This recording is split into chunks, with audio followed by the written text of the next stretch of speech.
Olá, pessoal, muito boa tarde.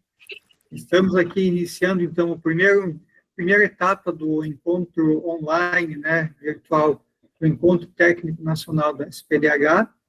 Essa atividade de hoje, ela se soma a uma outra que vai acontecer no dia 22 de setembro, né, na temática que vai preparando, né, para o primeiro Encontro Técnico Nacional da SPDH, no dia 1º e 2 de outubro.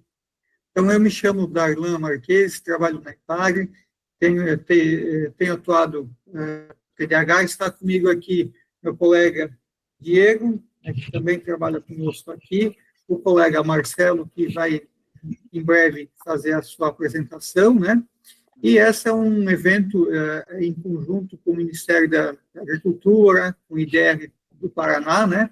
Na pessoa do Ministério da Agricultura, do Rodrigo Dantas, que faz parte aí da Secretaria de Inovação, Desenvolvimento Sustentável, Irrigação e Cooperativismo do MAPA, né? Junto ao gabinete, né? A Coordenação da Agricultura de Baixo Carbono. Então, nesta tarde, nesse momento, nós vamos tratar sobre a temática da SPDH, né, uma espécie de estado da arte.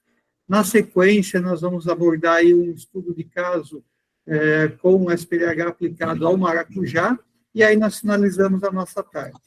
Algumas orientações, né, na descrição do link ali do YouTube, vão estar presente aí um formulário para perguntas, questionamentos, então pode ficar bastante à vontade, fazer seus questionamentos por aquela planilha, e também a lista de presença. Então, a gente pede que todos, né, na medida do possível, já façam a sua inscrição na lista de presença, né, registre a sua participação, né, que nós vamos estar preparando aí para o grande evento, né, que é o Encontro Nacional.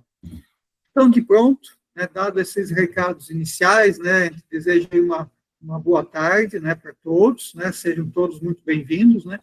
Já de imediato eu passo para o meu colega Marcelo Zanella, que ele vai fazer a apresentação, né, do que é o SPDH e onde que nós estamos nesse momento, né, por que estamos aqui trabalhando essa lógica na agricultura de baixo carbono. Um abraço a todos, nós vamos ficar aqui durante todo o evento aí para auxiliá-los nas perguntas.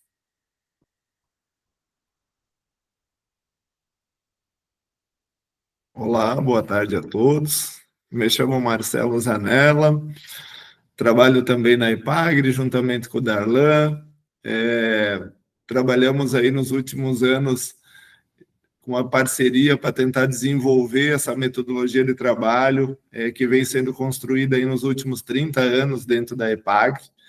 E o nosso foco hoje vai ser entender um pouquinho como é que é o processo, o eixo técnico, científico, político-pedagógico, como é que a gente vai trabalhar os princípios dentro do SPDH para a gente estar construindo uma condição de agricultura que possa estar evoluindo aí para um processo de produção de alimentos com melhor qualidade, com baixo custo de produção.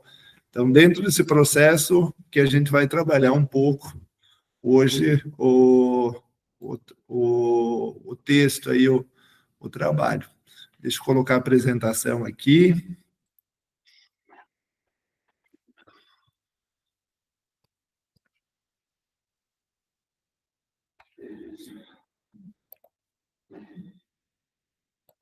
Vamos lá. Compartilhado.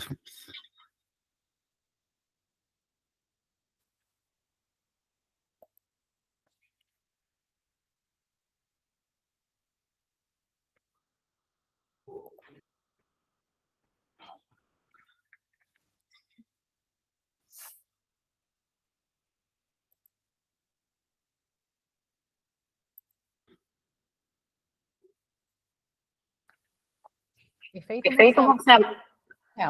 Ela não está aparecendo para mim. Deixa eu fazer o processo novamente.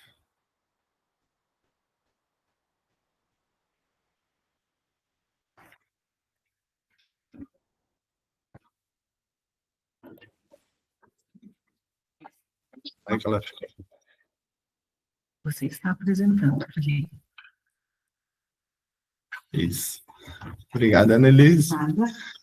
Então, assim, pessoal, dentro do trabalho que a gente vem construindo aí nos últimos anos para desenvolver o SPDH, dentro do estado de Santa Catarina, a gente tentou construir uma metodologia de trabalho que pudesse estar construindo condições para que as plantas pudessem estar promovendo saúde no ambiente de cultivo.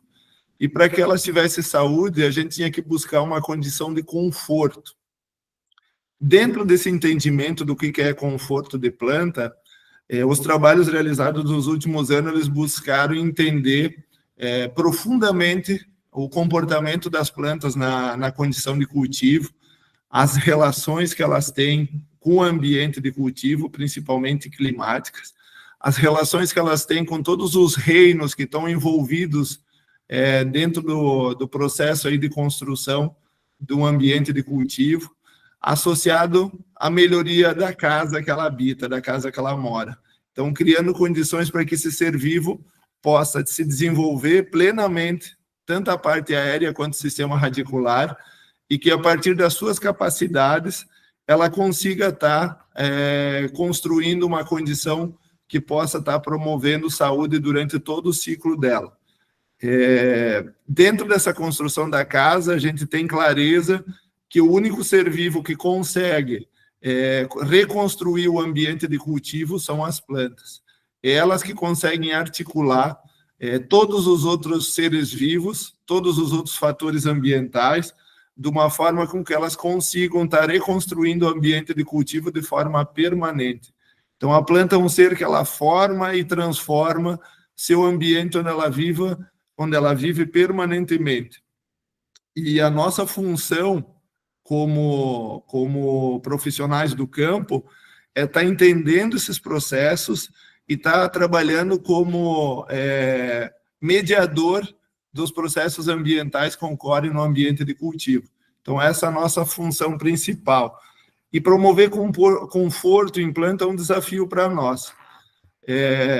A nossa prática hoje, a nível mundial, é a agricultura convencional para a produção de hortaliças. E dentro dessa agricultura convencional, a gente traz todos os problemas relacionados à promoção de estresse para as plantas. Então, são condições que, durante todo o ciclo dela, desde o plantio até a colheita, promove uma série de problemas que podem estar causando condições que essa planta não consiga completar o ciclo de produção, ou que tem um custo elevadíssimo para que isso aconteça, a partir do uso de excessos de adubos e, principalmente, controle fitossanitários.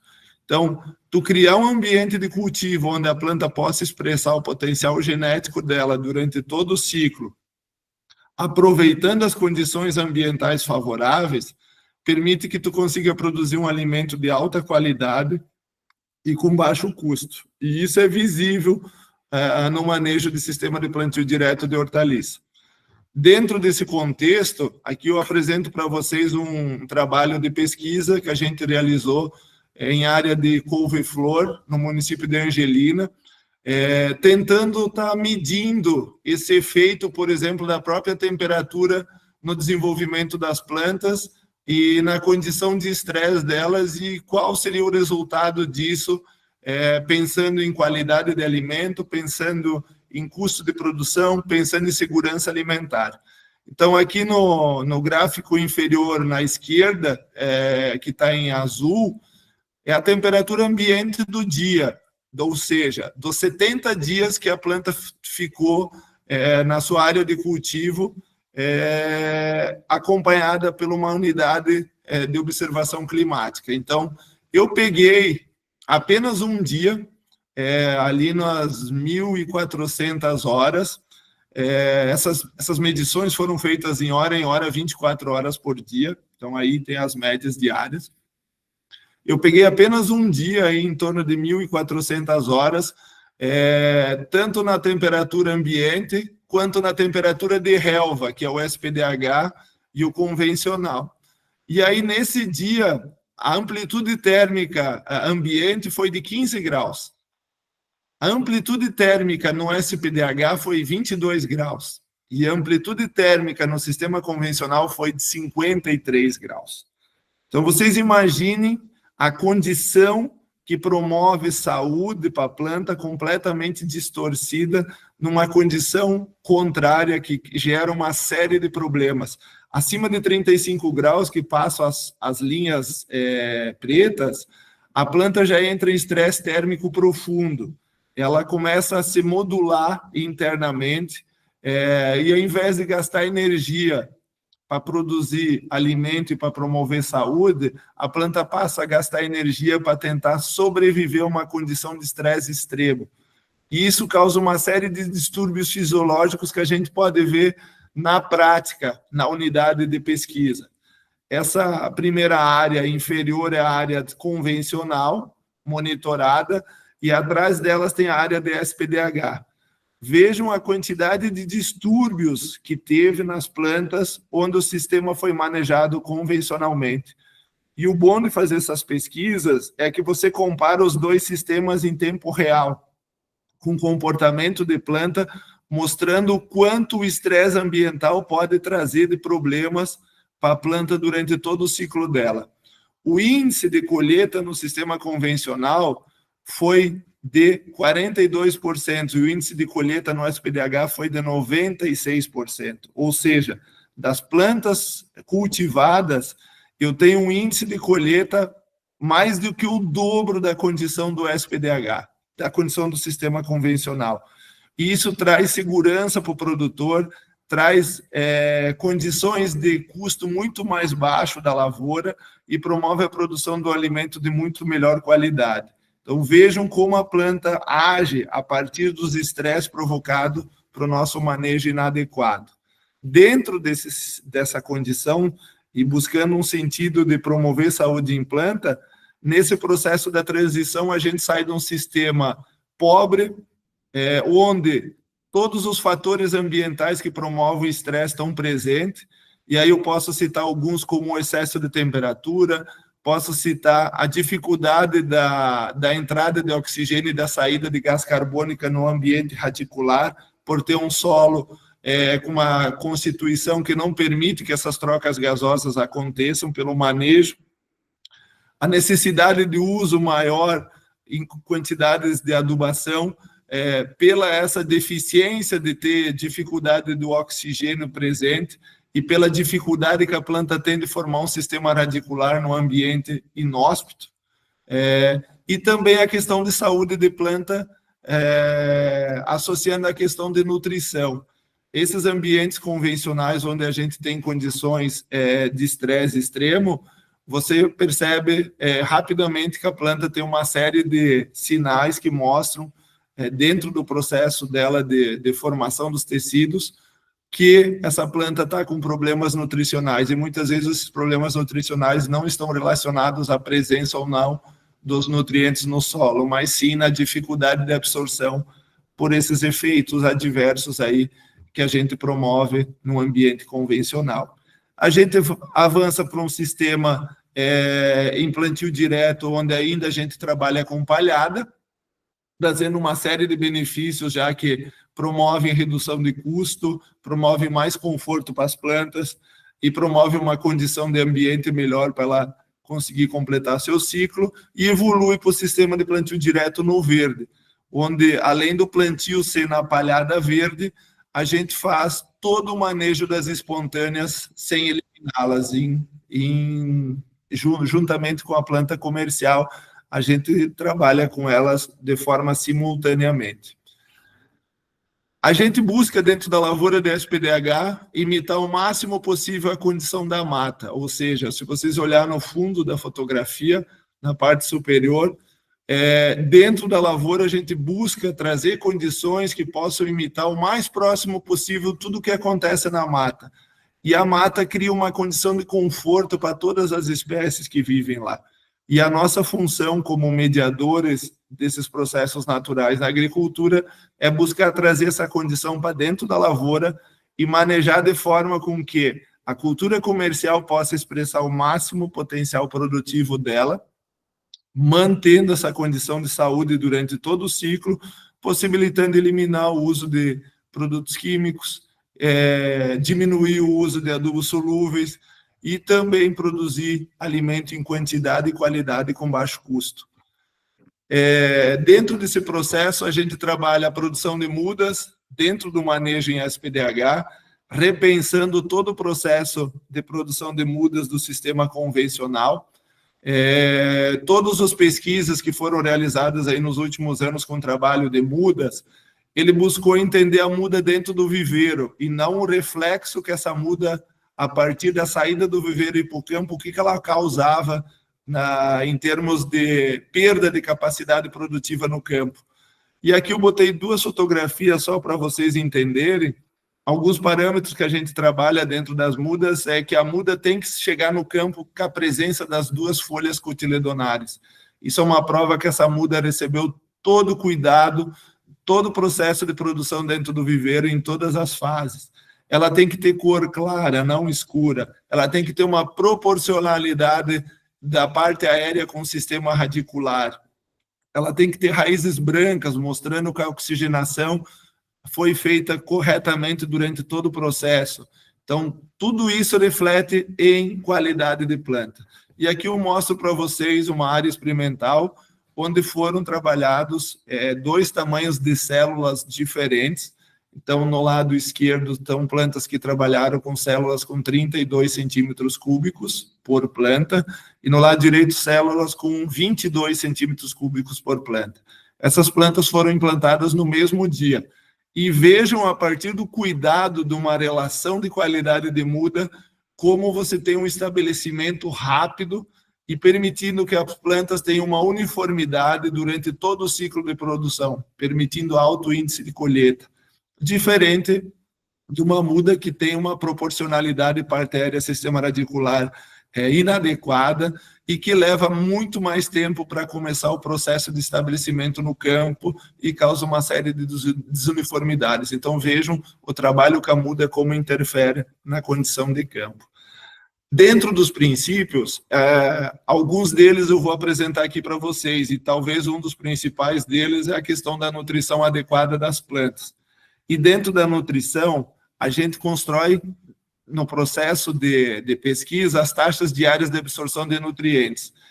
As taxas diárias de absorção de nutrientes são diferentes das curvas de resposta, porque elas determinam exatamente o que a planta precisa em cada dia do ciclo dela, do plantio à colheita.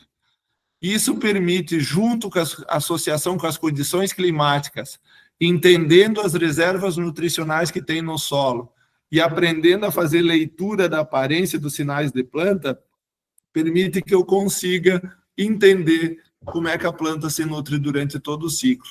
E a gente sai dessa abordagem linear, que foi trabalhada nos últimos 50 anos, onde a gente parte do princípio que joga fertilizante no solo e que o solo aduba a planta.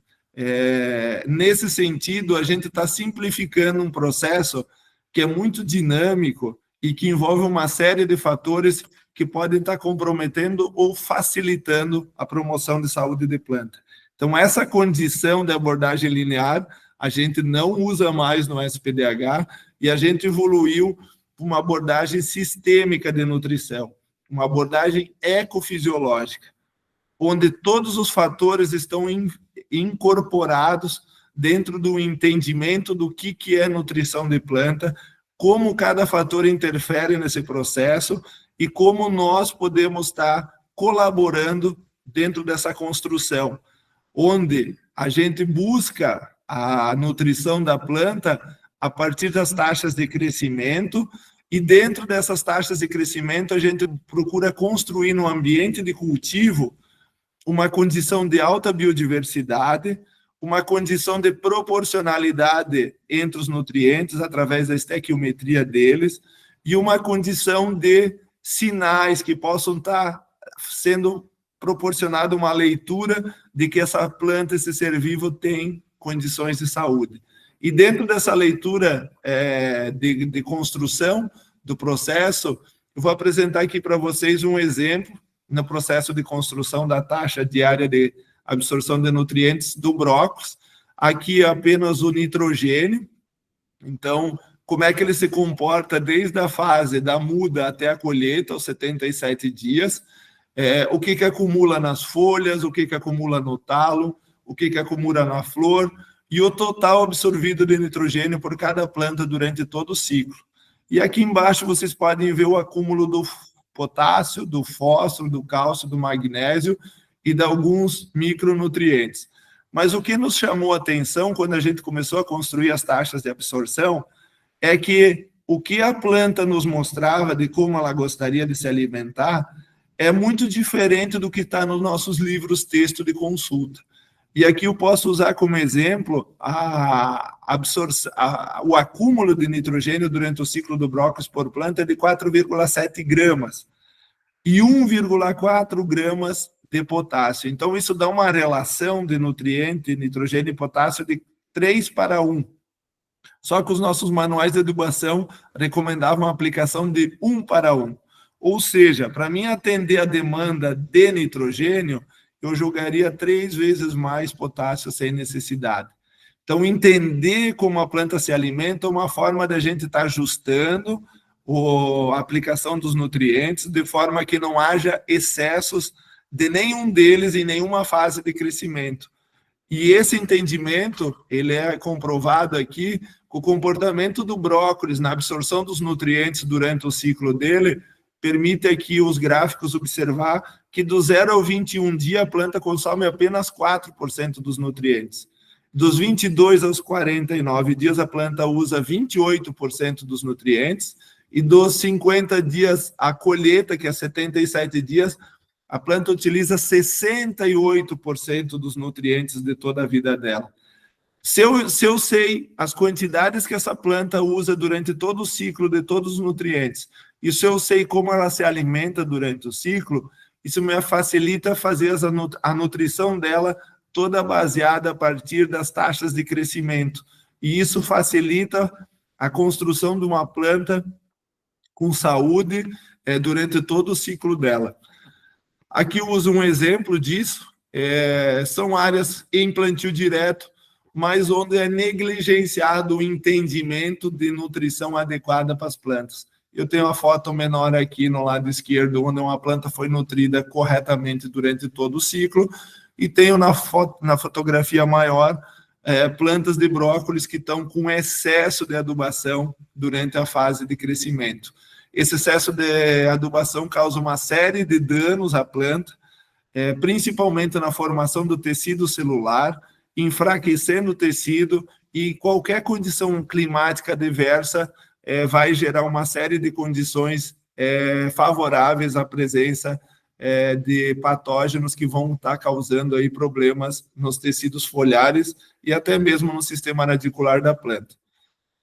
Dentro desse sentido, a gente fez alguns trabalhos com aplicações parceladas de nitrogênio para entender como é que a planta age e qual a resposta produtiva que ela nos traz.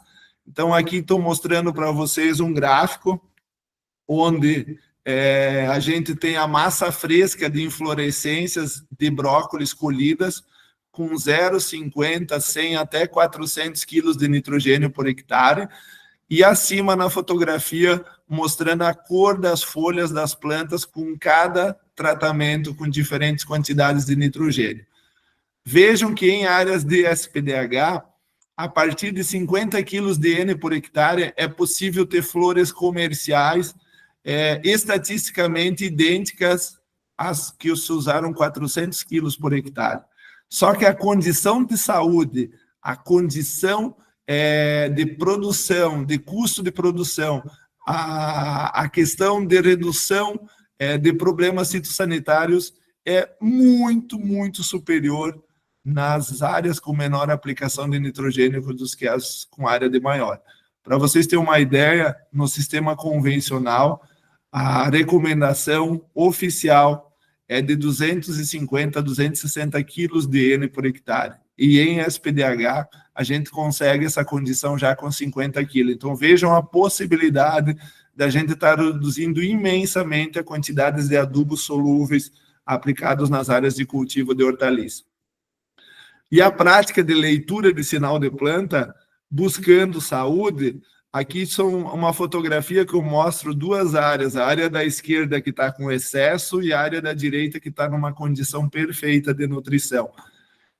Esse processo de entendimento de sinais de planta, que possibilitam qualquer profissional do campo estar ajustando a adubação a partir do que foi construído, é possível a gente conseguir, inclusive, eliminar o uso de produtos químicos nas áreas de cultivo, já que os tecidos foliares que as plantas produzem, com as quantidades certas, nas horas certas, possibilitam a planta ter uma maior resistência e uma maior condição de estar produzindo esse alimento sem o uso de nenhum produto químico. Isso pode ser observado também no couve-flor, a mesma condição, e dentro das culturas em geral, os sinais que a gente observa são tamanho de folha, posição da folha em relação ao caule, coloração da folha mais velha relacionada a um gradiente com a folha mais nova, tamanho de planta. Então, o profissional que trabalha com SPDH, ele tem que ter um entendimento de que qual é a condição correta da planta com perfeita saúde, e a partir dela construir informações que possam estar ajudando ele durante todo o ciclo, fazer os ajustes necessários, tanto para excesso quanto para falta. Aqui eu uso o exemplo de uma lavoura de couve-flor, onde o manejo nutricional está perfeito, onde as folhas mais velhas sempre têm uma coloração um pouquinho mais verde escura do que as folhas mais novas. As folhas mais novas que estão em formação, elas sempre terão um verde claro. Isso é um sinal de que a formação de tecido está atendendo à velocidade de absorção de todos os nutrientes e está formando estruturas celulares que possam estar resistindo aí às condições desfavoráveis ambientais e que possam estar causando doenças nas áreas de cultivo. Posso ver isso no tomate também. Vocês vejam na foto inferior aqui, menor, no lado esquerdo, uma lavoura conduzida em SPDH, mas com erro grave aí de nutrição, com excesso de adubação, onde a coloração verde escura ela vai desde a base até a ponta, até a fase de tecido jovem em construção, e uma lavoura conduzida perfeitamente em SPDH na questão nutricional, com uma condição de que as folhas jovens, as primeiras folhas jovens, o equivalente em torno de 10% da ponta da planta, sempre na coloração mais clara. Isso me dá garantia que os tecidos estão sendo bem formados e que a nutrição está perfeita. Também podemos ver isso nas folhosas. Aqui dá para observar numa planta de alface, esse gradiente de cor da folha nova e velha, me garantindo que a nutrição e os nutrientes estão sendo absorvidos na velocidade correta.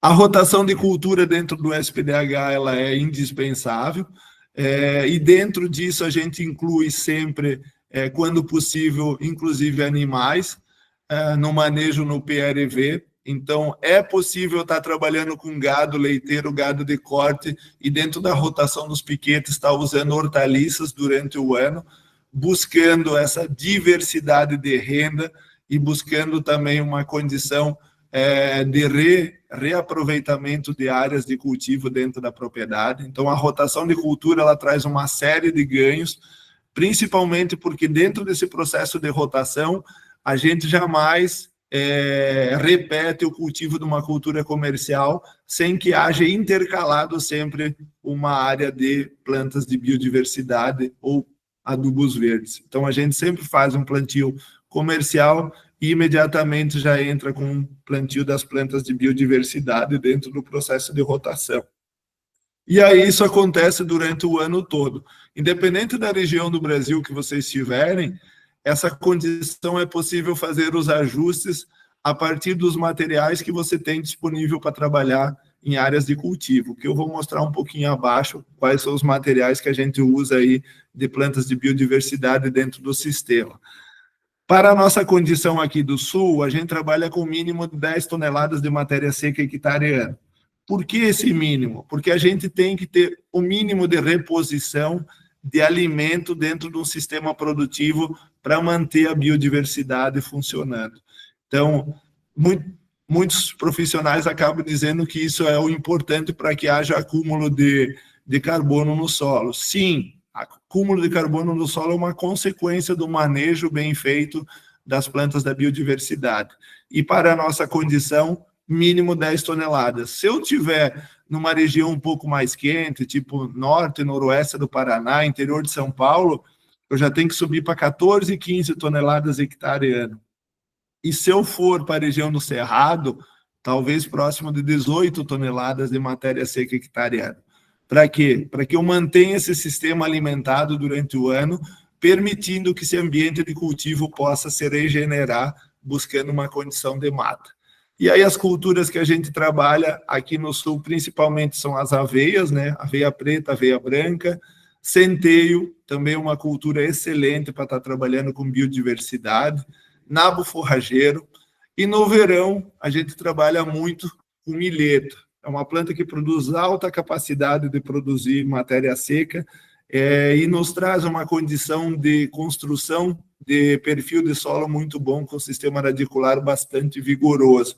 Podemos associar também as crotalárias, o trigo murrisco e também a mucuna, que é uma planta muito usada aqui nas nossas regiões de montanha, e que ela tem uma condição que favorece o manejo dela sem herbicida, porque na entrada de inverno, na primeira a geada já controla ela, então os produtores fazem o plantio sem precisar o uso de herbicida. Então são plantas que trazem para nós, solteiras ou em consórcio, trazem para nós condições favoráveis de cultivo, eliminando o uso de herbicidas do processo. Também trabalhamos com áreas com adubos verdes espontâneos, e aí são uma série de plantas que podem ser trabalhadas dentro desse ambiente. Aqui eu estou usando como exemplo a Braquiária plantagínea, mais conhecida como capim papuã, capim doce, que muitos produtores já adotaram ela dentro do processo de rotação de cultura, e ela tem algumas vantagens que ela faz sobre semeadura, ela se regenera sozinho no ano seguinte, que você não precisa estar comprando sementes. Então é uma planta que, se você manejar dentro do ciclo dela, você tem uma cobertura fantástica, excelente durante todo o ciclo, e você consegue produzir aí em torno de 13 a 14 até 15 toneladas de matéria seca hectare ano, com um sistema radicular muito vigoroso e que estrutura o solo de forma integrada. Depois de todo o processo de cultivo das plantas de biodiversidade, o nosso objetivo é estar entrando com plantio direto no verde. Então, eu vou mostrar logo à frente como é que esse processo ocorre, desde a fase de rolagem até a fase de preparo do berçário e depois o plantio das mudas. As plantas de biodiversidade, além da função delas inicial de estar protegendo o solo e estar reduzindo ou suprimindo as plantas espontâneas na fase inicial de crescimento, elas têm uma função de manter o solo protegido durante todo o ciclo da cultura. Então, aqui uma fotografia de uma área de couve-flor que acabou de ser colhida e que ainda o solo está praticamente todo coberto com resíduos das plantas da biodiversidade do ciclo anterior. Imediatamente após a colheita da cultura comercial, a gente entra novamente com as plantas de biodiversidade.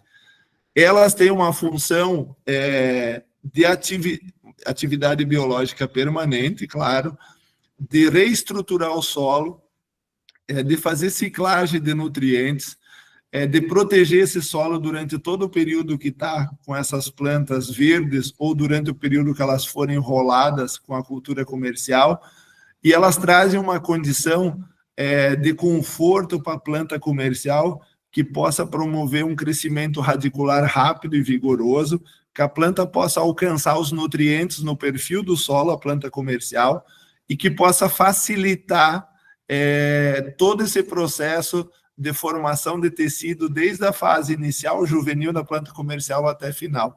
Então, essa condição que as plantas da biodiversidade promovem para que a cultura comercial venha logo após, traz condições ambientais para que essa planta comercial tenha plena saúde durante todo o ciclo dela. Com o acúmulo progressivo dessas plantas de biodiversidade, eu vou formando vários estágios de decomposição. E eu inicio o processo de reconstrução do perfil do solo.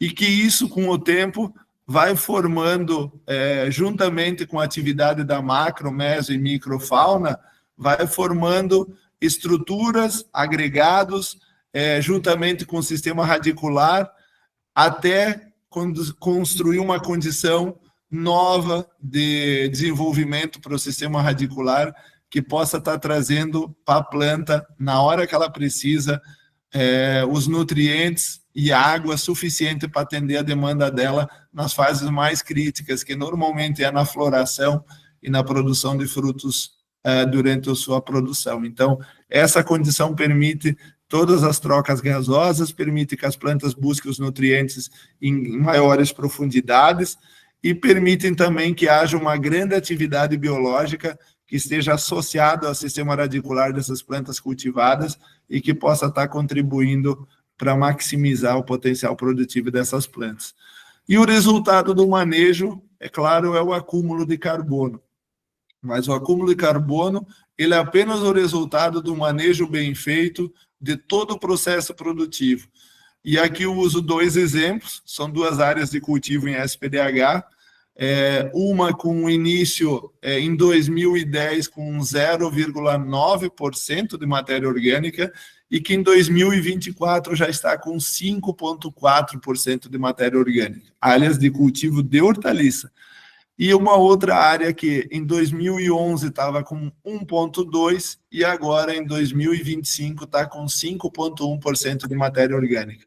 E vejam que não é matéria orgânica superficial, a matéria orgânica que foi incorporada no perfil de solo a profundidades aí próxima de 50 centímetros. Então, você construir um perfil de solo estruturado, com capacidade de sustentar altas produtividades e que protege as plantas nesses momentos de diversidade climática aí durante o ciclo dela. Aqui são 2 exemplos de áreas de SPDH, uma com 8 anos e uma com 10 anos, um sistema de plantio convencional e uma área de mata, são propriedades, são áreas dentro ou próxima da mesma propriedade. Isso mostra a evolução do acúmulo de carbono e do estoque nesse período aí de 8 a 10 anos de SPDH comparado ao sistema convencional. Isso com o sistema convencional, o manejo com as plantas de biodiversidade em quantidade é o mesmo da SPDH, só que no sistema convencional essa biomassa é incorporada no sistema como adubo verde. Então vejam que mesmo com a mesma produtividade aí de fitomassa, de matéria seca, quando a gente trabalha com ela na superfície, na forma de proteção de solo e de composição lenta, você tem um acúmulo no carbono no perfil de solo e quando você incorpora, esse acúmulo é muito menor. Então, dá uma condição diferenciada aí para o manejo. As atividades enzimáticas também são perceptivelmente maiores em áreas de SPDH. A fosfatase, com 8 e com 10 anos de SPDH, é até maior do que a mata, no manejo de cultivo. A ariosulfatase são muito superiores também, com 8 e 10 anos, do que o sistema convencional. E a beta-glucosidase também, muito próximo da condição de mata. Isso mostra que o manejo bem feito, dentro dos princípios do SPDH, você consegue, com o passar do tempo, estar alcançando uma condição muito próxima de mata. Todo esse trabalho promove nas plantas condição de saúde que permite que você faça ciclos de produção com mínimo ou sem nada de uso de produtos químicos. Nessa condição, é possível trabalhar em agricultura de montanha sem causar prejuízos ambientais, inclusive em áreas com alta declividade, como ocorre aqui na nossa região produtora na Grande Florianópolis. Ela permite que haja produtividade em áreas que, em condições convencionais, seriam impossíveis dos produtores estar trabalhando, e inviabilizaria praticamente 2/3 das áreas de cultivo de hortaliça na Grande Florianópolis. O manejo dos adubos verdes e das plantas espontâneas, o objetivo é sempre buscar o plantio direto no verde. Nesse sentido, o uso de alguns equipamentos é fundamental, e dentre deles o rolo faca. O porquê de não usar herbicida ou evitar de usar herbicida nas áreas onde eu vou manejar as plantas de biodiversidade. Toda vez que eu uso um produto químico para controlar, eu acelero o processo de degradação do tecido das plantas da biodiversidade, e eu vou estar expondo o solo de uma maneira muito mais rápida. Então, o trabalho nosso é fazer a rolagem e o plantio imediato sempre das hortaliças para evitar a competição posterior com as plantas espontâneas. E esse manejo pode ser feito com qualquer equipamento que funcione como rolo-faca, inclusive muitos artesanais feitos pelos próprios produtores nas propriedades. O desenvolvimento do solo restrito à linha de plantio, e isso se deve, inclusive, com a semeadura das plantas de biodiversidade. Por isso, a gente desenvolve equipamentos para que isso ocorra. Esse é um equipamento, um exemplo, que foi desenvolvido para trabalhar em cima de canteiros, que faz a semeadura de plantas de biodiversidade, tanto plantas com semente graúda quanto plantas com semente miúda. Então, são equipamentos que foram adaptados para essas condições e que permitem que a gente faça os plantios de uma forma mais eficiente, sem revolver solo jamais. Aqui outro exemplo, está na fase de manejo das plantas de biodiversidade e implantação das mudas, e a outra fotografia aqui próximo da colheita. Imediatamente após a colheita, eu entro novamente com plantas de biodiversidade, sempre intercalando essas plantas, uma comercial, uma de biodiversidade. E o resultado desse trabalho, as plantas mostram em saúde, em produtividade, em índice de colheita, e redução de custo de produção e em qualidade de alimentos. Então, esse é o nosso trabalho, buscando sempre esse objetivo. Alguns outros equipamentos adaptados são equipamentos pequenos, mas que conseguem um resultado fantástico. Esse é um equipamento chamado Rotocar, que ele faz o acamamento e abertura da linha de plantio das mudas numa única operação. Então, é um equipamento fantástico para pequenos agricultores do Brasil todo, e permite fazer esse manejo de uma forma rápida, um equipamento que prepara até 1 hectare por dia de hortaliça. Então, ele traz um ganho, aí, um rendimento muito grande de plantio. E após você fazer a abertura da linha de cultivo, imediatamente a gente faz o plantio das mudas. Por que é importante fazer o plantio imediatamente após a rolagem? Primeiro, que a atividade biológica que está ocorrendo no sistema radicular das plantas de biodiversidade, ela permanece num período aí de pelo menos 1 semana após a rolagem. Isso permite que a atividade biológica proteja o sistema radicular da minha muda que está chegando no campo. Outro ponto importante é que nessa fase é onde a planta mais sofre com excesso de temperatura. E você está criando um ambiente onde você está minimizando a temperatura superficial e tu está trazendo uma condição de conforto para a muda imediata após o plantio. E um terceiro motivo, que não menos importante, é você sair com a tua planta comercial na frente das plantas espontâneas. Quando as plantas espontâneas começar a sair dessa palhada, a tua cultura comercial já está bem desenvolvida e não vai ter problema nenhum dentro desse processo de desenvolvimento. Aqui um exemplo de área de couve-flor, onde o plantio é feito imediatamente após a rolagem e foi feito todo o ciclo do couve-flor sem precisar fazer nenhum manejo aí de planta espontânea, somente as adubações e cobertura. Aqui já são produtores que, para acelerar o processo de rotação, fazem semeio das plantas de biodiversidade durante o ciclo da cultura comercial, para que quando eles façam a colheita dessa planta comercial, eles já estão com as plantas de biodiversidade em fase de desenvolvimento. Isso acelera a rotação de cultura, acelera o ciclo das plantas de biodiversidade e favorece que o produtor consiga fazer mais produções durante o ano, durante o período de cultivo. Nas culturas de ciclo longo, como tomate, pimentão e berinjela, após a germinação das plantas espontâneas, o único manejo que é feito é mecânico. Para quê? Para manter essa alta biodiversidade no ambiente de cultivo e sustentar a questão de saúde de planta. Dentro dessa condição, a gente tem alguns resultados aí fantásticos, porque se a gente não avaliar os resultados que isso traz para o ambiente de cultivo e para o sistema produtivo, a gente estaria negligenciando o que a gente vem fazendo nos últimos 30, 40 anos, de que era impossível produzir alimentos num ambiente com alta biodiversidade com plantas espontâneas. E o que nós vivemos consolidando é que, ao contrário, as lavouras que têm manejo no verde, junto com as plantas de biodiversidade, têm um potencial produtivo muito superior às plantas que são manejadas no limpo, sem nada.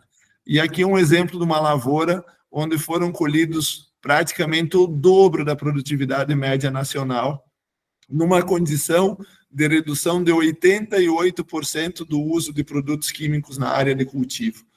Uma redução de 28% no uso de insumos, principalmente adubos solúveis. E isso por quê? Porque há uma ciclagem de nutrientes desse processo, há um manejo mecânico dessas plantas de biodiversidade, que elas devolvem ao ambiente de cultivo, toda vez que elas são manejadas, todos os nutrientes que são mobilizados no processo de formação do tecido dela. E isso faz com que haja uma ciclagem permanente e um benefício da planta cultivada, mantendo essa alta biodiversidade de micro-organismos que fazem o controle biológico, mantendo a alta diversidade de micro-organismos que protege o sistema radicular dela, a nível de rizosfera, e que traz uma condição de conforto de ambiente, principalmente de temperatura, para que essas plantas expressem todo o potencial produtivo dela. Aqui outro exemplo, a nossa média de produção aí de feijão de vagem é em torno de 1 quilo por planta, e aqui tem lavouras que produzem 3, 4, 5 quilos por planta em ambiente de SPDH, com uma saúde plena do início ao final da colheita. As áreas de chuchu foram áreas que começaram o SPDH em torno de 2008, 2010, e hoje elas têm uma sustentabilidade fantástica e custo de produção de 8% a 12%. Qual cultura em sistema convencional tem essa condição de custo de produção? Então, vejam como isso traz segurança e garantia aos produtores durante todo o ciclo, durante todo o ano agrícola, facilitando ele ter essa capacidade de manter o mercado dele sempre abastecido, com frutos de alta qualidade e com altas produtividades. Aqui outro exemplo, lavoura de tomate, manejada aí numa área de 6 anos de SPDH. Vejam a uniformidade dos frutos que essas plantas têm e vejam a capacidade e saúde que essas plantas têm de estar promovendo essa alta produtividade. Esses manejos em SPDH permitiram a gente chegar em produtividades que a gente nem imaginava em áreas de cultivo, aí próximo a 800 caixas por 1000 plantas em tomate. Por que manter o verde presente durante todo o ciclo? A gente não enxerga, mas toda atividade biológica que ocorre no ambiente de cultivo normalmente está associada a sistema radicular de plantas verdes. Então, quanto mais plantas verdes eu tiver dentro do ambiente de cultivo, maior vai ser a minha atividade biológica, maior vai ser as condições de alta biodiversidade que promovem o equilíbrio dinâmico dentro do ambiente de cultivo. Sem essa condição, é muito difícil você conseguir promover saúde de planta durante todo o ciclo da cultura. Também, como princípios, a gente tem a diminuição e até a eliminação do uso de produtos químicos, reduzir os custos de produção e manterem, no mínimo, aumentar a produtividade dos cultivos. Jamais diminuir produtividade, porque nenhum produtor aceitaria fazer um processo de transição reduzindo a produtividade dos seus cultivos. E os impactos econômicos e ambientais, a gente tem uma redução do uso de máquinas em torno de 70%, combustível 80%, fungicidas 60%, bactericidas 80%, herbicidas 90%, inseticida 40%, adubos químicos 50%, água para irrigação até 80% de redução e perdas por qualidade, a redução de 28%. E aqui eu mostro dois exemplos, são duas propriedades muito próximas, com manejo convencional e SPDH, numa mesma janela de produção. Vocês vejam o resultado do que é promover conforto e saúde de planta, numa condição de SPDH e numa condição convencional, onde se perdeu praticamente toda a lavoura. Também trabalhamos, além da hortaliça, na área de fruticultura. O colega Diego vai explanar um pouco como é o manejo no maracujá, em pitaia, em banana, em kiwi ou kiwi, em pêssego, ameixa, em maçã, em uva. Aqui tem um exemplo de áreas de uva em SPDH, com resultado muito parecido com o que a gente encontra nas hortaliças. E nos últimos 5 anos, todos os princípios que a gente construiu para o sistema de plantio direto de hortaliça vem sendo aplicado aí na produção de grãos, no plantio direto no verde, e que cada ano vem se ampliando mais, tanto no milho como no soja, e agora mais recente em feijão. Dentro do eixo político-pedagógico, o nosso trabalho está focado na organização dos agricultores, de uma forma que você trabalhe a questão de um ambiente de cultivo que possa estar gerando permanentemente conhecimento para todos os atores, tanto produtores, como técnicos, como profissionais de áreas que queiram estar participando de uma atividade. E dentro dessa organização e dessa mobilização e multiplicação, a gente trabalha a lavoura de estudo, que é o local, normalmente dentro das propriedades, onde a gente constrói e aplica todos os conhecimentos científicos e conhecimentos populares, de uma forma que, após esse processo de formação, os resultados que esse trabalho constrói é a formação do novo conhecimento, onde cada ator que participou do processo de construção da lavoura de estudo saiu melhor do que entrou. E ambos saem com informações novas, melhores do que a gente começou. Então, a valorização do produtor lá no ambiente do trabalho dele, na família de convivência, buscando promover qualidade de vida e poder construir um ambiente coletivo de transição para que todas as famílias da comunidade possam estar fazendo essa transição de uma agricultura com base mais ecológica. E dentro desse processo, a gente quer salientar que cada agricultor tem seu tempo, e dentro do tempo de cada um, os grupos que trabalham no SPDH respeitam a velocidade de compreensão e de adoção dos processos dentro das propriedades. Então, a gente não abandona nenhum agricultor, por mais que ele tenha dificuldade em fazer o processo de transição, ou por ele não ter compreendido o processo de transição, a gente jamais vai abandonar um agricultor, mesmo que ele não consiga fazer todo o processo. Mas se ele fizer melhorias no manejo, ele é orientado e é trabalhado junto com o grupo de forma permanente, independente da decisão dele de ser ou não ser agroecológico. E é uma decisão consciente em praticar o SPDH. Por que é uma decisão consciente? Porque dentro desse processo de construção do ambiente de cultivo, ele tem que ser um processo permanente. E toda vez que você volta a uma condição de desenvolvimento de solo, você destrói tudo que você construiu. Então, essa decisão consciente é de uma forma que você entendeu o que você faz, não é suficiente para você alcançar uma condição de estabilidade dentro do sistema produtivo, e que você pode estar fazendo muito mais, com manejo muito mais simples, muito mais barato, com custo muito menor e com qualidade de vida para a família. Então, essa decisão tem que ser consciente.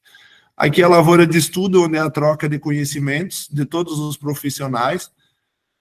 O que a gente não consegue trabalhar na lavoura de estudo nas comunidades, nas propriedades, a gente leva para as estações de pesquisa, para fazer pesquisas mais aprofundadas, e depois leva os produtores para fazer as avaliações dentro desses ambientes.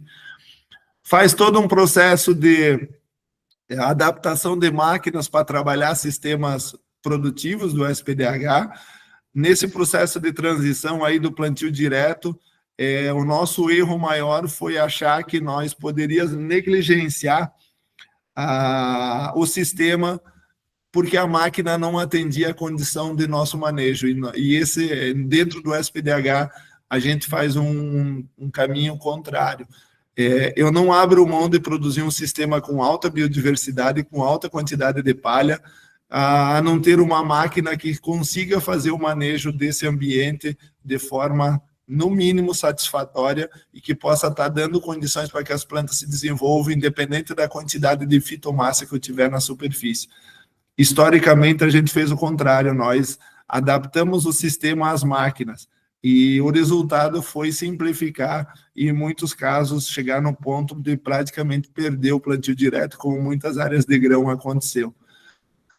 E todo esse trabalho é para essa nova geração que está sendo formada aí em SPDH, são filhos de agricultores que são capacitados dentro do ambiente de cultivo, entendendo que o que foi feito até agora para a agricultura funcionou, mas o que nós precisamos fazer daqui para frente para que os jovens tenham oportunidade de ter uma condição, uma qualidade de vida melhor no campo, com renda, precisa ser superado. E eles estão aqui para isso, para nos possibilitar que esse processo de construção seja contínuo e que no futuro nós tenhamos uma agricultura muito mais sustentável do que nós temos hoje e com alimentos de alta qualidade para todos. Muito obrigado.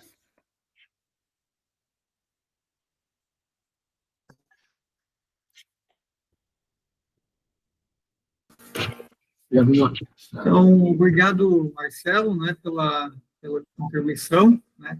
Damos sequência, então, à atividade, agora com um caso bem específico do SPDH aplicado a maracujá, que o Diego vai estar trabalhando. Eu vou estar, então, fazendo a projeção aqui do conteúdo, né? E aí, na sequência, a gente vai abrir para perguntas. Lembrando que o formulário de inscrição e o formulário de perguntas ali na descrição do YouTube, né? Gostaríamos muito das contribuições de vocês. Contigo, Diego. Olá, pessoal. Boa tarde. Como o Darlan já falou, meu nome é Diego.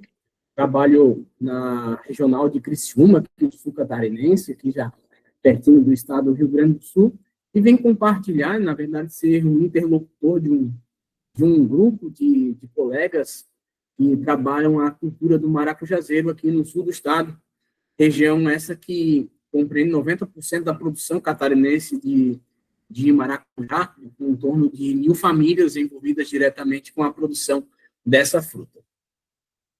Mas, antes de mais nada, né, como o Marcelo bem enfatizou, o SPDH, que é o Sistema de Plantio Direto de Hortaliças, aplicado ao cultivo de frutas, não é a técnica pela técnica, né, mas ela vem de um contexto e de uma maneira de trabalho, uma forma de trabalho que conscientiza todos os atores envolvidos na cadeia produtiva para a adoção do sistema, de forma consciente, como bem frisou o Marcelo.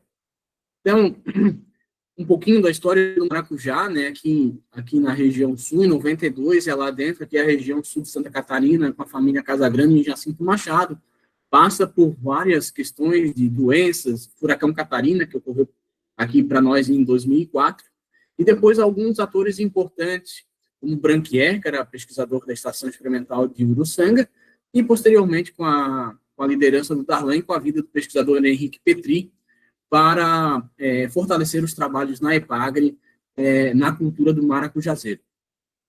Esse grupo, então, elaborou uma série de demandas, né, ou aquilo que a gente deveria atacar para que a gente tivesse um diagnóstico claro e que a gente pudesse, então, traçar os objetivos de atendimento a essa cultura aqui no Sul. Então, usos e aproveitamentos, melhoramento de genética, socioeconomia, a gente evoluiu muito.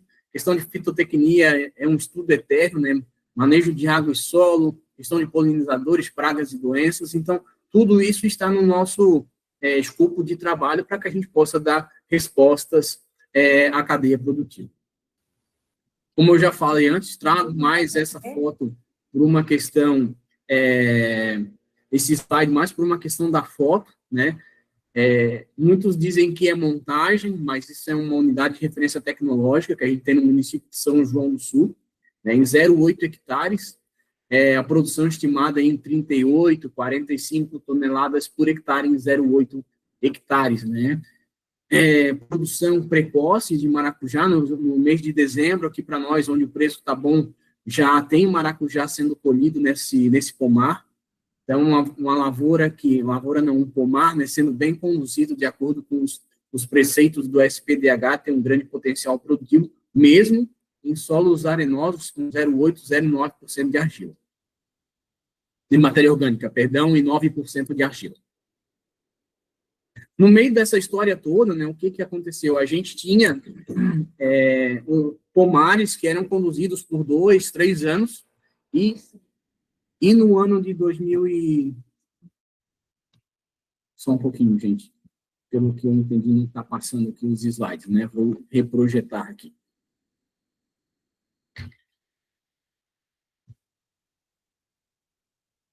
Tela inteira.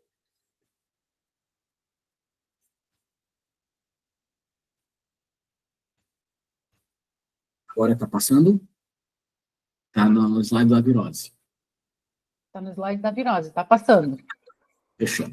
Então, espero que a minha fala tenha compreendido tudo, mas daqui para frente, a gente, então, a partir de 2016, pessoal, a gente teve a entrada da virose do endurecimento dos frutos do maracujá na nossa região.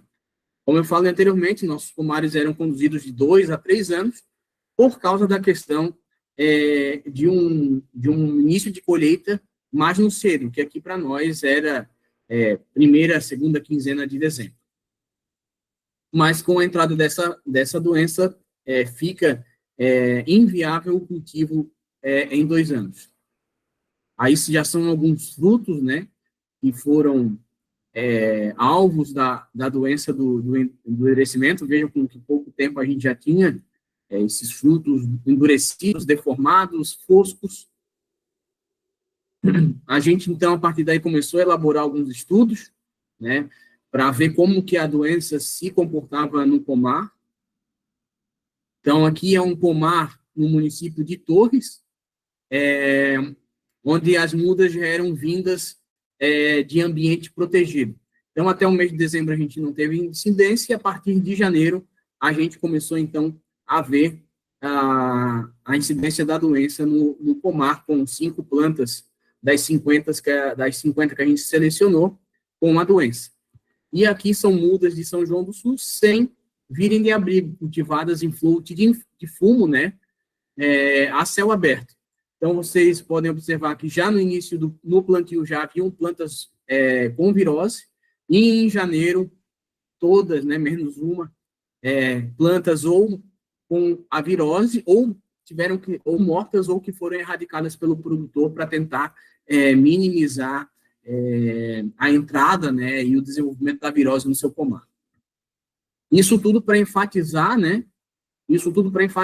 Depois eu vou mostrar para vocês o desenvolvimento e a importância da produção de mudas em ambiente protegido, em viveiro telado com tela anti-afídio, né?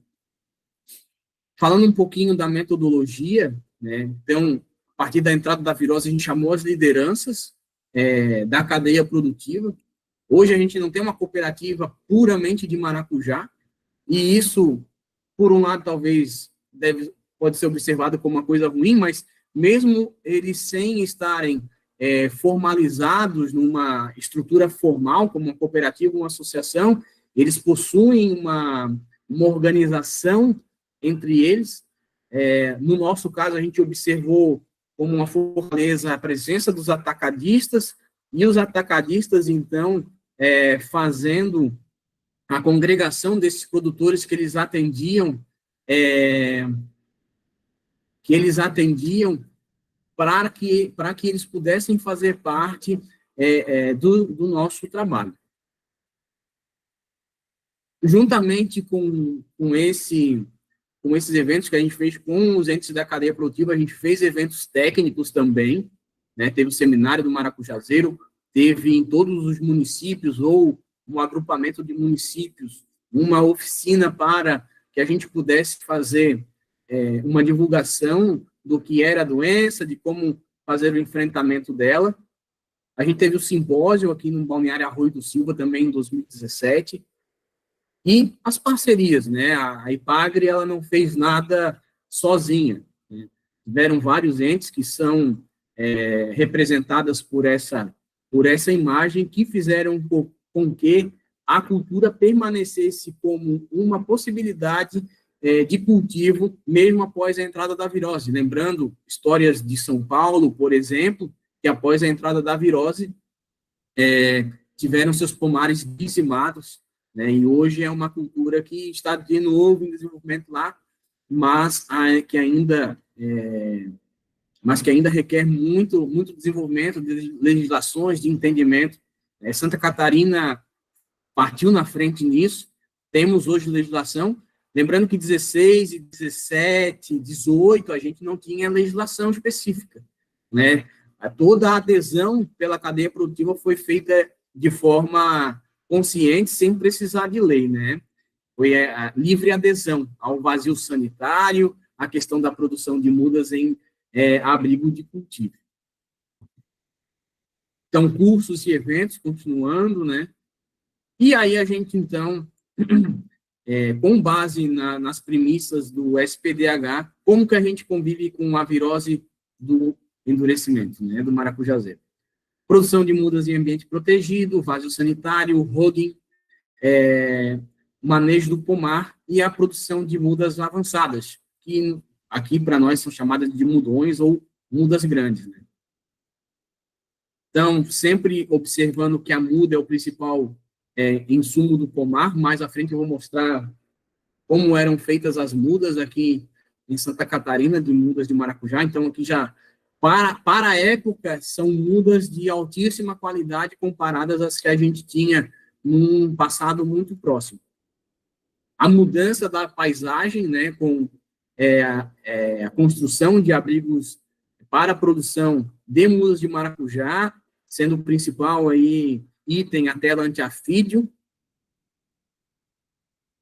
Não é o caso, mas toda a questão de ambiência e tal, né, isso é importante frisar, mas não nos cabe agora aqui especificar, é mais para mostrar para vocês como a gente enfrentou e quais as técnicas utilizadas.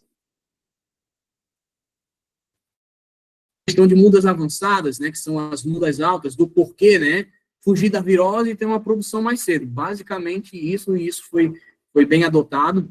Para nós ali, se vocês observarem, a principal diferença, se dá onde eu estou passando o mouse aqui, né, que é uma produção já ali no início de janeiro, final de dezembro, onde os preços estão mais atrativos. A produção nessa área aqui foi a mesma, mas vejam, a diferença de 9, 10 mil reais entre se produzir com muda grande e pequena na receita do produtor, que isso no final é o que interessa, né? Então, aqui a gente já pode visualizar a questão de quebra-ventos, né? O que a gente chama atenção aqui nessa foto é a questão de a gente já ter frutos na metade de novembro de desenvolvimento, muito provavelmente a serem colhidos ali próximo à primeira quinzena, segunda quinzena de dezembro. Aqui o desenvolvimento de algumas outras técnicas que vêm ao encontro também do SPDH, né? A gente, esse maracujá que a gente cultiva aqui no sul é um maracujá VPA, ou seja, eu posso fazer o cruzamento e depois tirar a semente dos pais. Então, desde a produção da semente até a sua colheita, a gente fazer uma identificação de bons progenitores para que a gente possa tirar boas sementes para dar origem à safra do ano que vem. Vocês já podem ver também aí as plantas de cobertura, né? E mesmo com o maracujá fechado, a gente aqui tem, digo que é uma virtude aqui da nossa região, temos estações bem definidas que nos possibilitam utilizar espécies de inverno como cobertura de solo e adubação verde. Aqui mais para frente a gente já tem algumas experiências com uso de milheto antes do maracujá fechar a latada, né? Maracujá aqui no sul, 99% é produzido no sistema de latada, né? Para que a gente possa incorporar ao sistema, e vocês, se vocês se lembrarem, eu falei em 0,9% de matéria orgânica. Então, para nós, reter carbono através das plantas de cobertura, para nós é de suma importância para que a gente possa fazer aquilo que o Marcelo falou, aumentar os índices de matéria orgânica que vocês viram, né? Que apesar do aumento expressivo, se leva alguns anos para a gente ter pelo menos um aumento de 1 ponto percentual no teor de matéria orgânica.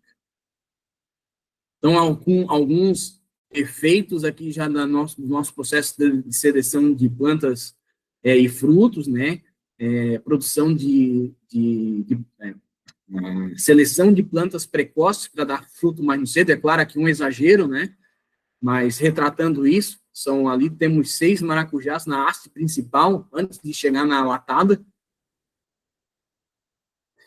A gente também fez uma revolução na questão de substratos e embalagens, né?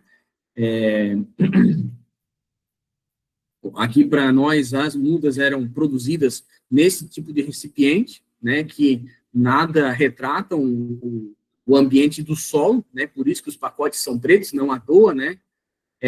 O maracujá é uma planta trepadeira, então a própria altura dos copos era muito pequena para a produção de mudas.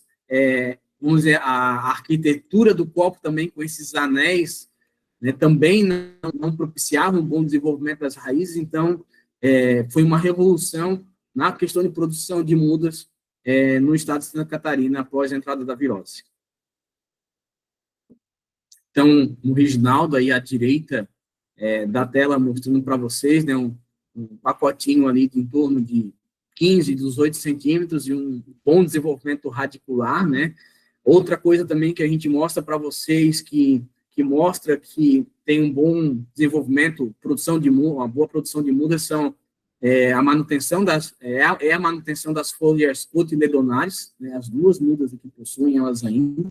E aqui, então, já é à esquerda de vocês, uma produção de mudas avançadas em torno de 1,20 m a 1,50 m de altura. Nesse caso, estaqueadas com bambu, mas existem alguns outros sistemas que são tutораdas com fitilho. A fitotecnia, né?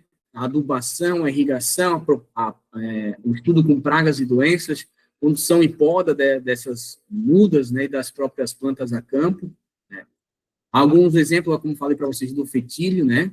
Então, tudo isso a gente teve que entender a planta, aí o conforto e saúde das plantas, para que a gente pudesse dar aqueles aportes todos ali, para que ela possa desenvolver. O vazio sanitário, né, bem feito, e esse é um vazio sanitário bem feito, sem a presença dos ramos do maracujá na estrutura de condução, todos os ramos em contato com o solo, para que eles possam fazer sua condução. Aqui nessa área foi baixado, então, o maracujazeiro e feita a semeadura das plantas de cobertura. Os produtores aqui hoje já usam muito a questão dos coquetéis de sementes, com nabo, centeio, aveia, e assim por diante. Né? Qual é a função desse vazio? É a redução do inóculo inicial, no primeiro momento, né? A virose do endurecimento tem como o principal vetor o pulgão. Então, se não temos material a campo doente, o pulgão, então, não tem a capacidade de contaminar outras plantas, né? Diminui os danos da virose e aumenta a produção e qualidade dos frutos. Quando a virose, hoje, para nós aqui, a virose não é o principal problema, a gente já convive com ela tranquilamente, porque quando ela pega os pomares, né, ataca os pomares, a gente já está com a produção tal, e a planta, a depender do manejo, ela mesma se defende e continua produzindo. Então, aqui alguns exemplos, né, de produtores que a gente vem acompanhando, que são as nossas unidades de referência tecnológica. À direita de vocês, o Moisés, né, a questão dos quebra-ventos, né, bem formados, a gente chama a atenção aqui. Aqui no Reginaldo também, né, aqui no Moisés com capim cameron, que é o mais comum que a gente tem aqui. Isso é muito importante para a promoção de saúde as plantas do maracujá. O maracujá não é uma planta que gosta de excesso de vento, né? Lembrar que o quebra-vento não tem que ser um muro, mas sim uma peneira do vento, né? Para que haja troca de temperatura e gases naquele ambiente de cultivo. Produtor Vitor Halpe, ali de Santa Rosa do Sul, também. Aqui é aveia, né? E ao redor cameron e mata nativa. Aqui em São João do Sul, quando a gente trabalhava lá, aveia, né? Quebra-vento ao fundo. Aqui é o edésio com capim doce, servindo como planta de cobertura. O edésio também, né? Mostrando a palhada e uma das nossas sistemáticas aí de sensibilização e motivação para a adoção do sistema. E a fertirrigação, né, a gente está estudando essa prática, o Estado tem várias políticas públicas voltadas ao setor agrícola aqui do Estado, né, e a gente tem um que é o Água para Todos, que incentiva, então, a questão da irrigação, e a gente aproveita para estimular a fertirrigação de forma consciente, né, de acordo com a marcha de absorção da planta, prevendo a questão da precocidade dos pomares de maracujá. Então, aqui, hoje a gente já tem maracujá de final de safra muito mais bonito do que o nosso super do início da safra, antes da virose, né? Por uma questão de uma mudança de cultivo que resultou, né, nesse maracujá ser observado no CEAGESP ser classificado como o melhor maracujá do Brasil. Então, como falei para vocês, nosso cultivo hoje é anual, né, de alta viabilidade, coisa que o pessoal não acreditava logo que a virose entrou, que tinha que deixar pomares de 2 anos, e hoje a gente já tem um sistema de produção, desde a muda até a colheita, muito bem concebido e aplicado na prática pelos produtores. Um trabalho que a gente começou a desenvolver agora também é em relação à tecnologia de aplicação. A gente tem um longo caminho a percorrer, mas a gente iniciou ele e a gente vê já bons resultados a campo pela verificação e mudança nas questões de qualidade de água, velocidade de trabalho, pressão de trabalho, rotação, dose, volume de cauda, verificação da cobertura do alvo, a questão se deve ou não trocar algum componente de todo o sistema. Vejam que é um sistema, vamos dizer, artesanal, mas que, se bem calibrado e regulado, pode trazer níveis de controle tão bons quanto um produto comercial com turboatomizador de várias marcas conhecidas que a gente tem no mercado, né?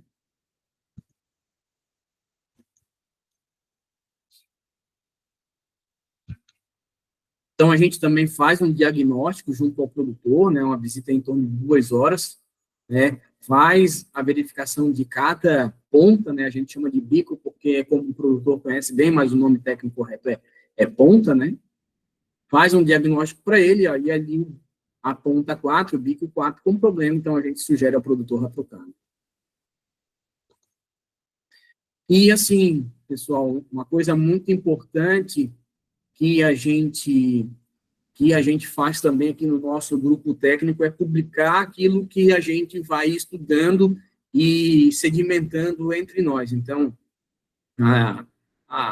temos uma publicação que é o Maracujá 0 do polinizadores, pragas e doenças, né, a questão da monetização da passicultura e tantas outras publicações, até uma ligação com a questão de agregação de valor, né, que a gente fez esse boletim didático durante a pandemia. Então, tudo que a gente vai descobrindo e aquilo que a gente vai sedimentando, a gente publica.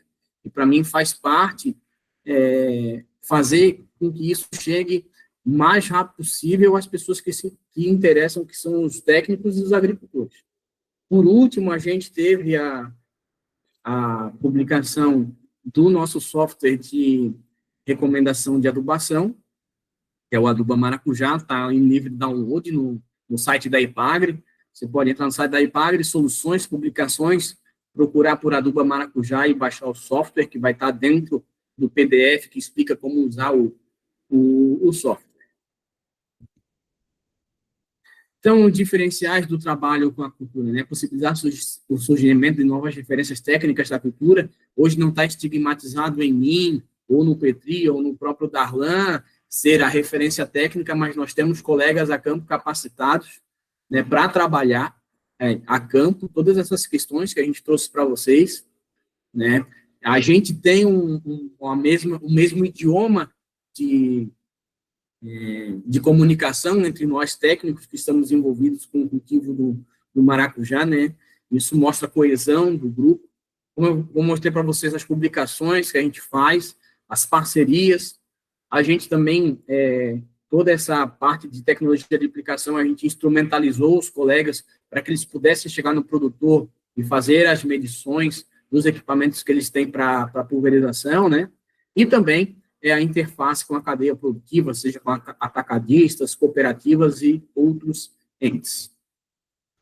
né? Também fazendo a promoção da nossa fruta cultivada através de eventos, né?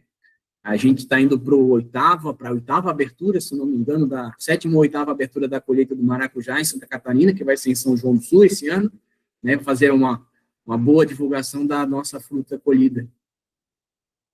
E também, para finalizar, né, toda vez que a gente impunha alguma restrição ao produtor, a gente pensa em uma maneira de como fazer algo de via dupla, né? Produtor, você não cultiva mais por 2 anos, mas a gente lhe oferece uma política pública para que você produza mudas em ambiente preconizado de mudas de maracujá. E nisso a gente, então, desenhou a política pública que foi intitulada Mudas Seguras de Maracujá, né? Então, a Secretaria de Estado da Agricultura e Pecuária tem essa política pública. Até hoje, foram elaborados 67 projetos, com um valor total investido pelo Estado de R$ 1.360.000 reais. Desse valor, 20% os agricultores que mantiveram suas parcelas em dia não precisaram reembolsar o Estado.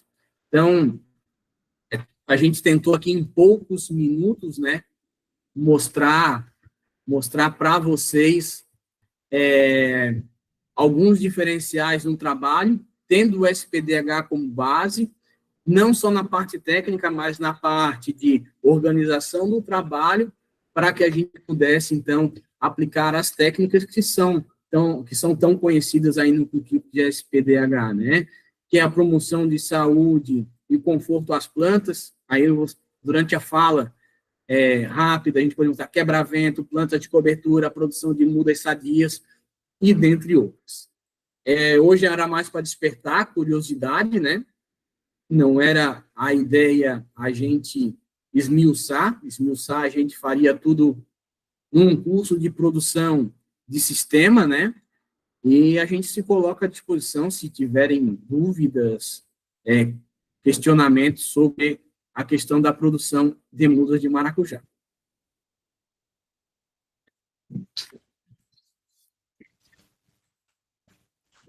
Obrigado, Diego, né? Então, de pronto, a gente agradece aí tanto o Marcelo quanto o Diego. Nós vamos dar uma olhadinha aqui nas questões. Enquanto isso, né, eu peço para o nosso colega do Ministério da Agricultura, Rodrigo Dantas, né, se puder dar uma palavrinha conosco, né, já para a parte final aí da nossa atividade de hoje.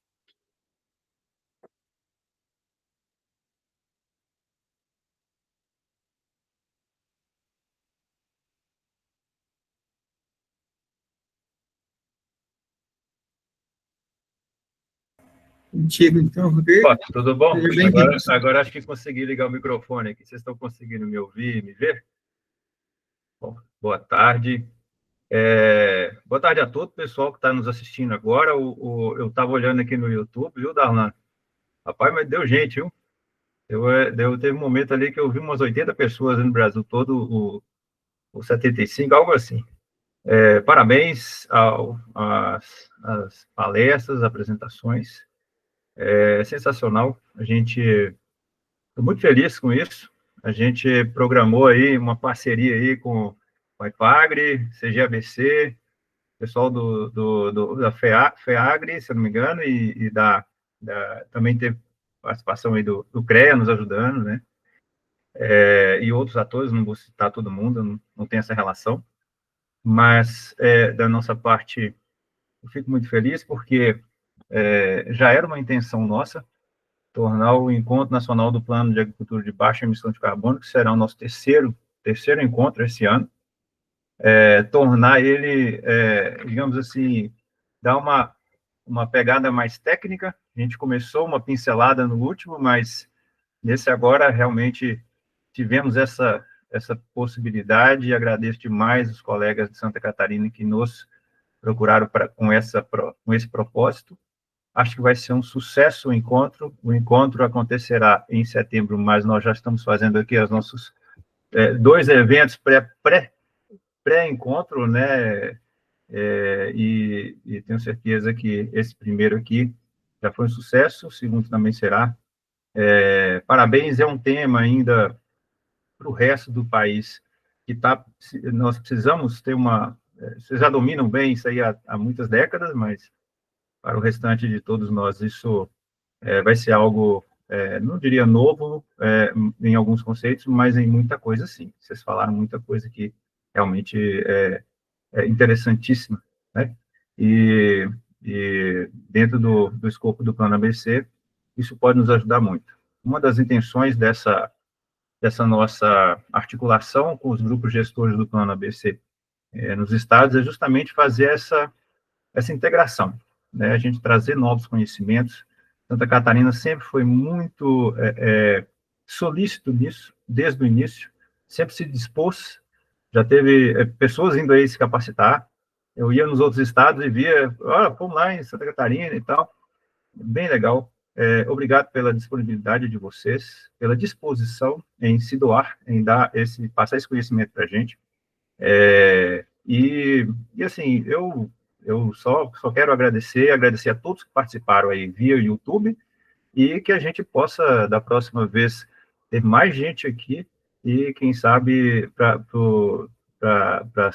os próximos passos aí do ABC, a gente ter aí, digamos, um preparo maior para as nossas ações, para as nossas interferências como gestão do plano no Brasil.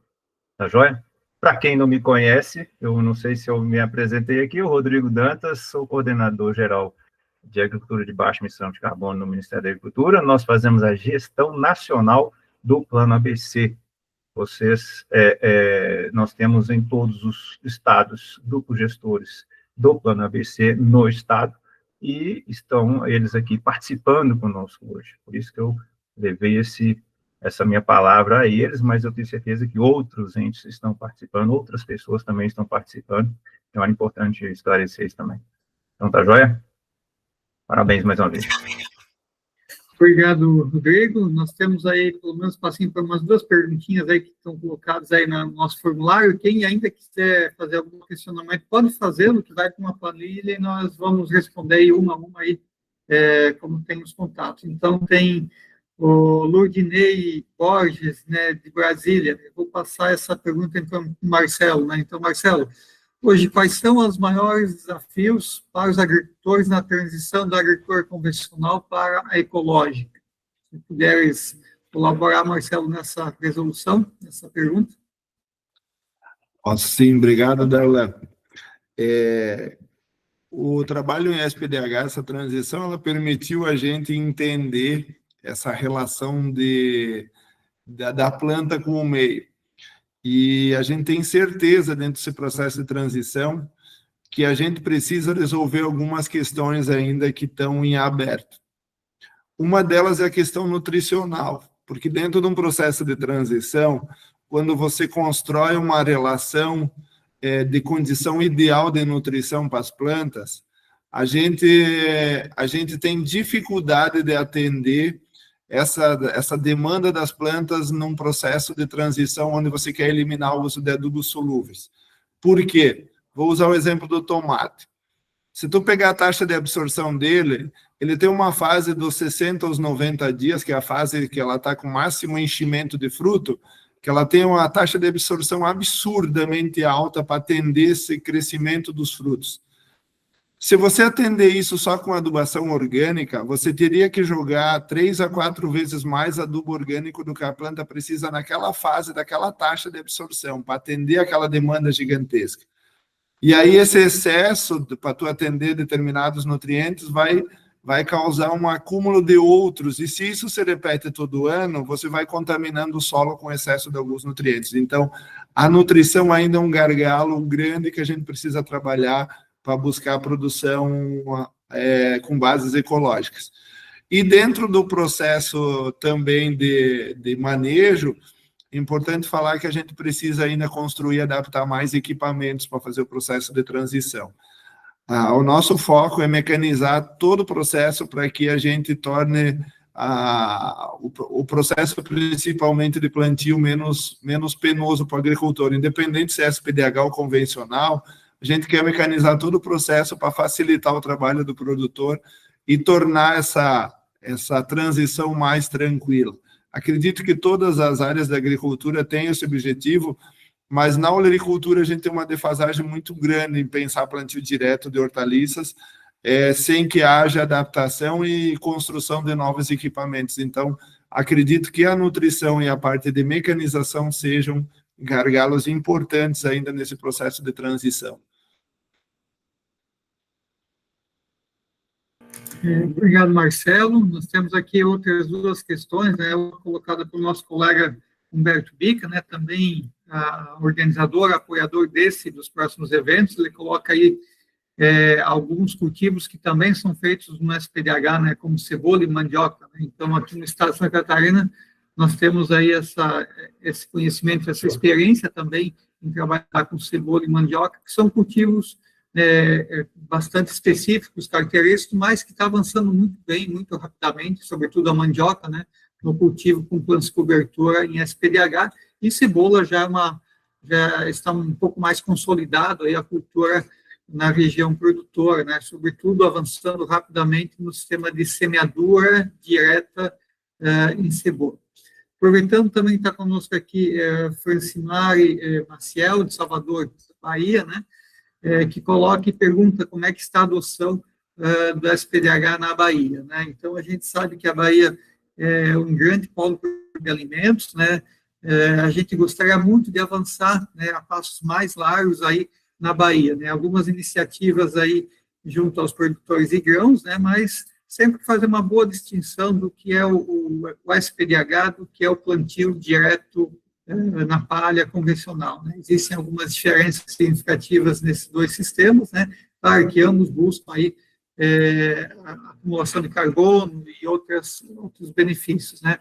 Mas eu diria que na Bahia nós temos alguns contatos junto com a Secretaria da Agricultura, né, do Estado, né, junto com outros parceiros, né? Mas a gente está aberto aí para também novas parcerias. Pessoal, estamos chegando então ao final dessa primeira etapa online.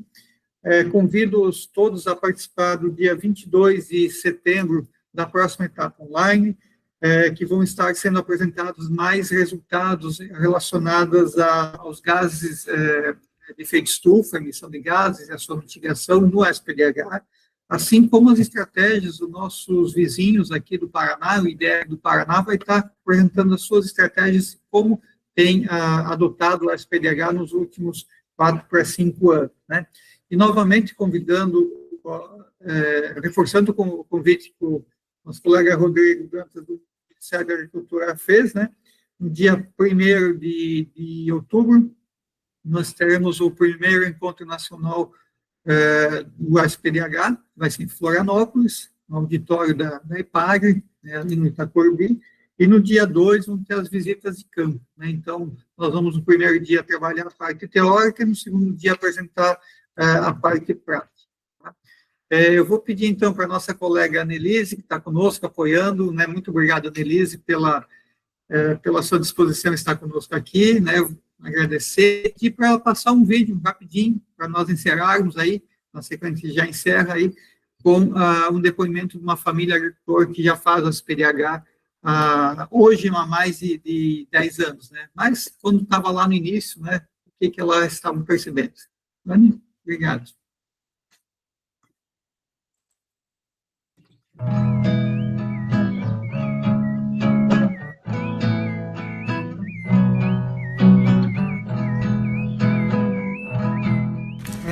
Então, assim, quando a gente passou a trabalhar com SPDH, a gente tinha aquela propriedade ali, do lado de casa ali, onde tinha o problema de produção. Não era tanto era de produção e o maracujá também adoecia muito ali. E eu gostava de deixar a terra assim, sabe, bem limpinha, que era bem do lado de casa. E eu tinha que ali era bom um terreiro, não podia ter um pé de mato. Uma que, quando a gente começou a trabalhar com maracujá, eles falaram que tinha uma fala, né, que não podia ter mato debaixo da parreira. Se tivesse mato, era uma pessoa relaxada. E o SPDH trouxe outra proposta. Outra proposta, que tinha que ter vegetação embaixo, tinha que ter plantas espontâneas, esse negócio todo. Então, foi ali que a gente viu a diferença. Depois ali do segundo ano a gente já começou a ver a diferença da Marcelo, lavoura. A decisão, assim, é que, né, vendo pode como falar, não tem problema. a gente estava antes, a produção já estava ruim. E a gente vendo, assim, tipo, a terra morrendo, né, ficando solada. Então, quando veio o SPDH pra gente, muito novo. Mas, assim, mas também a gente via que seria uma solução para a terra, né? A terra ia começar a ter vida novamente, porque a gente só colocava agrotóxico e só agrotóxico e não vinha nenhum matinho espontâneo para a terra começar a ter raízes, para ela ficar fofa, para infiltrar água. Aí a gente foi analisando, né, junto, né, eu, o Reginaldo, e a gente começou e foi, vamos ver como é que vai acontecer. É muito difícil, porque a gente trabalha em meio, né, a bastante erva espontânea, né, a gente às vezes dá umas enroladas até nos pés no caminhar, mas hoje a gente já veja como foi gratificante. Hoje a gente veja como a nossa terra já está saudável, né, já está, assim, a gente mexe nela, ela é fofinha, a gente veja que a água filtra, que tem bastante raízes, então fácil não foi, né, mas assim, em questão a que a gente estava com um solo já muito compactado, nossa produção tinha diminuído muito, era muito agrotóxico, então a gente via assim que a nossa terra estava morrendo. A gente tinha que tomar uma decisão diferente. E quando, né, o Sandoval convidou a gente para ir visitar essa propriedade, ver como funcionava o SPDH, a gente foi, mas a gente não tinha nem noção do que a gente ia fazer. E lá a gente vendo assim, aquilo assim tudo verde e vendo a terra embaixo, né, como é que ela estava, a gente conversou e junto nós ia tentar fazer o SPDH também na nossa propriedade. Porque o nosso terreno, ele estava assim compactado, que ele chegava já a ter rachaduras na terra. A gente via que quando chovia a água levava, né, ela não filtrava. Tinha que ter algo diferente para a terra começar a ter vida novamente. E daí a gente iniciou e foi bom. É difícil de trabalhar em meio às plantas espontâneas, que elas ficam grandes, né? A gente estando molhado, tu te molha, mas assim, tu vai vendo assim a terra melhorando, a terra começando a ter vida novamente, né? Hoje tu te abaixa aqui, tu olha assim na terra assim, a terra tá soltinha, a gente veja que a água tá filtrando, que a água não tá escorrendo. E quando a gente tem um período ali seco, que às vezes não chove, tu vem aqui, tu mexe na terra, tu tá vendo que a terra ela tá úmida embaixo, porque ela tá começando a ter vida novamente por causa das raízes, por causa das palhadas que ficam aqui em cima. Então assim, tudo isso a gente foi vendo como é gratificante, como essa luta assim que a gente teve, essa mudança, foi uma aprendizagem muito bom, que talvez a gente possa passar para os nossos filhos, para os nossos jovens. Que a gente usa menos agrotóxico, né?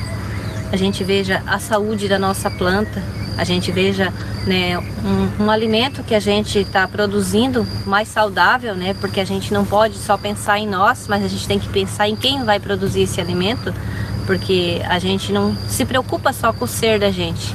Temos que preocupar também com o nosso próximo, né? Quem vai consumir.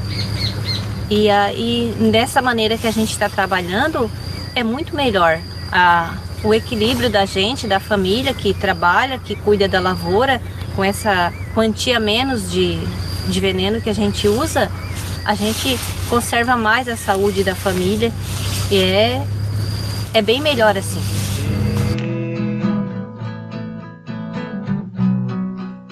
Temos que proteger. Só uma colher e suas frutas.